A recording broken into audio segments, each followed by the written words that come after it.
Mira, aquesta estem a la plana de l'Orpí, que és aquí on tenim el Xarel·lo.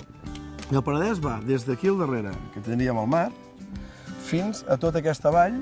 És com una forroda de muntanyes oberta al mar, tancat per les muntanyes de Montserrat. Les muntanyes de Montserrat imprimeixen un caràcter fonamental al Penedès, perquè té un doble efecte. D'una banda, aquesta brisa suau que bufa ara és brisa marina, això és la marinada.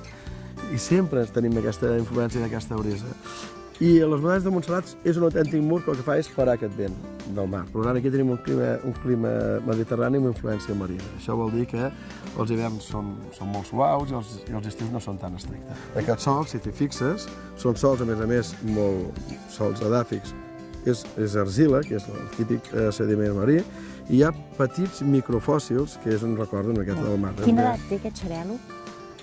Exactament ara mateix té 46 anys.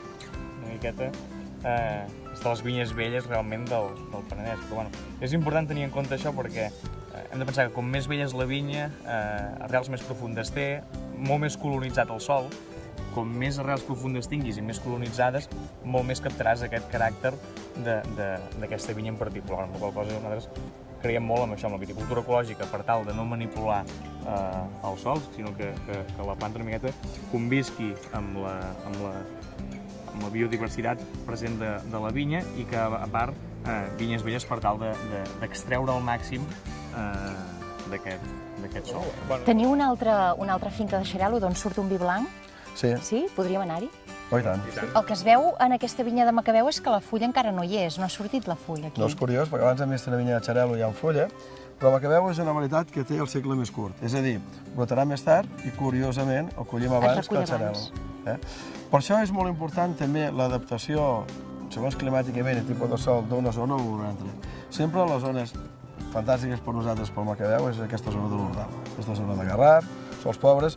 Aquí en diem la vinya dels fòssils, perquè si t'hi fixes, tota aquesta pedra que veiem aquí no són pedres. Si agafes qualsevol que agafis, tot això són fòssils. Si t'hi fixes, això eren ostres molt grosses, portejades, i és tot fòssil. És a dir, aquí on estem ara, que estem dalt d'una muntanya, es veu perfectament que estem al mig del bosc, en una zona muntanyosa, més de 400 metres d'altitud, tot això era mar. Hem vist dues finques, dos terrers de xarel·lo. Aquesta de Macabeu, la parellada, que ens l'ha explicat l'Agustí. A mi m'agradaria veure tot això on fa la criança. Bé, doncs veurem on fa la criança i alguna millor. Tastarem els paisatges, tots una vegada, tots en conjunt, una miqueta com una orquestra, no? Que ha d'haver-hi el solista, el vent, fusta i tal, i llavors a veure si hi ha harmonia. Genial. Realment és important. Doncs vinga, som-hi? Som-hi. Vinga.